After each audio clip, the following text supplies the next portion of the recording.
You know that feeling when things just click? It's not always something big, but just that quiet feeling of okayness, like everything's right. Yeah, that effortless sense of ease. Exactly. So today, we're kind of diving deep into that exact feeling, that sense of being truly, truly at ease, and maybe why we don't feel it well all the time. hmm And our focus for this deep dive is A Course in Miracles. Specifically, we're looking at Lesson 160. Oh, right. The one that says, I am at home, fear is the stranger here. Powerful statement. It really is. And our whole mission today is basically to explore what the Course means by home in this lesson and, why it frames fear as something totally foreign to us. Okay. And we'll be drawing on a few different explorations, stuff from Mastering Fear Through A Course in Miracles, another piece called Overcoming Fear, plus the Course workbook itself, and a study guide that goes with it. Got it. So quite a bit to unpack there. That opening line, I am at home, fear is the stranger here. Wow, it immediately kind of flips things, doesn't it? It really does. Like usually we feel like fear is always hanging around, and peace is the thing that comes and goes. Exactly. We treat peace like the visitor. Yeah. But this lesson and the sources you mentioned, they seem to be saying, nope, you've got it backward. Precisely. The core teaching here is that fear isn't actually fundamental. It's not part of our true makeup. So it's an illusion. In the context of the Course, yes. It argues fear pops up because we've misunderstood something fundamental about ourselves, about reality. Misunderstood. How? Well, the sources really emphasize that our true nature, our core reality, is grounded in love and safety. Fear, then, is like an intruder, a sign we've kind of lost sight of that inherent truth. Okay, so that creates this conflict Right. inside us. Definitely. You've got your everyday experience, the worries, the anxieties, they feel super real, Yeah. very present, tangible almost. Yeah. And then you have this lesson pointing towards something deeper, saying, hey, actually, your default setting is love and safety. It's like, oh, imagine you're living in your own house, perfectly comfortable, but you've let this, I don't know, this really annoying guest move in fear, and you've started believing they own the place.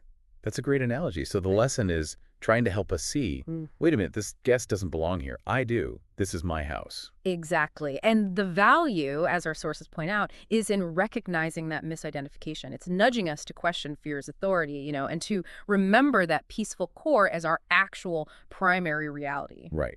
Okay, let's really dig into those two key terms, home and stranger. When the lesson says, I am at home, what does home mean according to these explorations? It's obviously not just like my apartment. No, definitely not the physical place. Home here means our true reality. It's a state of being. Think perfect peace, total safety. The love, the Course says, is our divine essence. So like that inner stillness you sometimes touch in meditation, or just those quiet moments. That's exactly it. That still, quiet center inside that, well, that the chaos of the world doesn't actually touch. That deep sense of just being, that's home. Okay.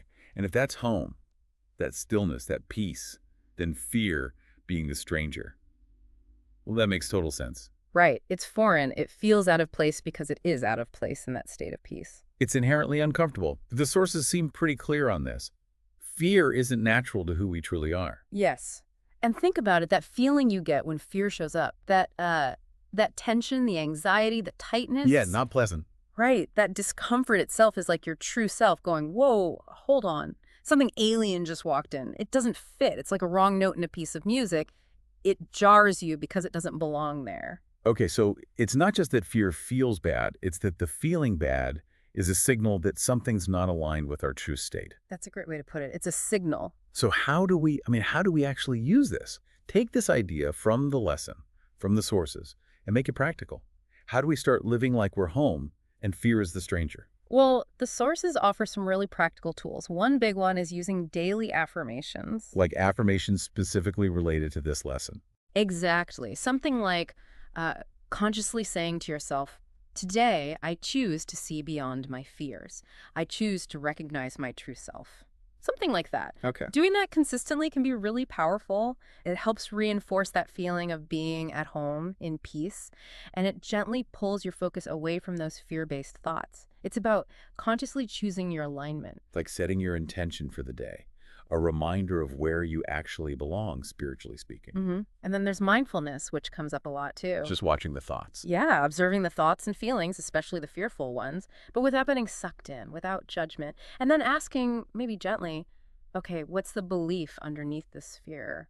What am I really afraid of here? Ah, digging a bit deeper. Exactly. The sources suggest this kind of curious observation can show us a lot about the roots of our fears rather than just reacting to Does them. that make sense? And journaling, too, right? That was mentioned. Yes, journaling is another great tool highlighted. You could say, reflect on times when fear really held you back.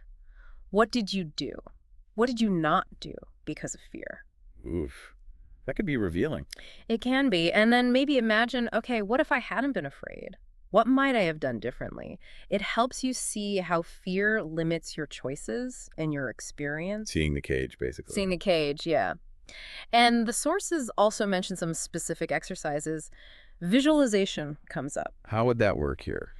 Well, you could imagine a situation that usually makes you anxious or fearful, but instead of playing out the usual fearful reaction in your mind, You imagine reacting differently. right, you picture yourself approaching it with maybe a sense of love or clarity or just inner calm, Uh-huh. and you watch how the situation feels different, how it transforms in your mind when you bring that energy to it. So you're kind of rehearsing a different response internally. Exactly, showing yourself it's possible.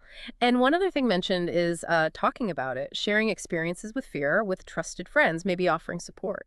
Yeah, just saying it out loud can sometimes take away some of its power, can it? It really can. It normalizes the experience and reminds you you're not alone in dealing with this stuff. So all these practices, the affirmations, mindfulness, journaling, visualization, talking about it, they all seem designed to bring us back to that core idea we talked about earlier, our true reality. They all point back to that. The sources keep saying that fear comes from getting reality wrong, Right. believing we're in danger or lacking something, when our actual inherent state is different. Exactly. Our true reality, according to the Course and these explorations, is fundamentally rooted in love and safety. It is love and safety. So if we really accept that, Yeah. truly accept that our nature is love, that we belong to love, Then the whole foundation for fear starts to crumble because fear often grows from feeling separate, feeling vulnerable, feeling like something is missing or threatened. right? If you know you're inherently safe and connected to love, what's left to fear, really, on that fundamental level? That's the core question, isn't it? Recognizing that inherent connection undermines the ego story of lack and separation, which is where fear thrives. And ultimately, it feels like it boils down to choice. The sources really seem to hammer home the power of choice. Absolutely. In any given moment, we have this capacity, maybe sometimes hidden, but it's there to choose. We can choose the path of fear or we can choose the path of love. It might not always feel easy to make that choice. Oh, definitely not always easy. But the lesson and the course generally emphasizes that the choice is always available. Recognizing that is huge. It's the central point of Lesson 160, isn't it? It really is. And it leaves us with this incredibly potent question to reflect on, something the sources encourage us to consider. What would my life actually look like if I chose love instead of fear in every situation? Wow. Yeah. Just sitting with that question. It's transformative just to ponder it, isn't it? It invites you to imagine a radically different way of moving through the world, choosing your true home love over the foreign territory of fear consistently. Okay, so for you listening right now, just take a second. Yeah. Can you remember a time when you felt that deep, quiet peace? That sense of everything just being? Okay. No struggle, just ease. Yeah. According to these teachings, that feeling is a taste of your true home. That's where you actually belong. Yeah. Contrast that. Think about a time when fear felt really strong, intrusive, like some unwelcome visitor just barged into your inner space and wrecked the peace. Or maybe how that felt. Uncomfortable. Alien. And notice that discomfort, that feeling of, this feels wrong. The Course suggests that feeling itself is your inner wisdom, your true self, signaling that something foreign, something that doesn't belong, has entered your natural state of harmony. It's like an alarm bell saying, stranger alert. Exactly. Yeah. It's an invitation to recognize fear for what it is, the stranger. Okay, so let's try and wrap this up. The big takeaway from diving into Lesson 160 seems to be this really profound shift in perspective. Fear isn't our default setting. It's not our home. It's the illusion, the stranger, that shows up. Our actual home, our inherent reality, is love, it's safety, it's peace. Yes. And we have the power always to recognize this truth. To see fear as the outsider and to consciously choose love, choose our home instead.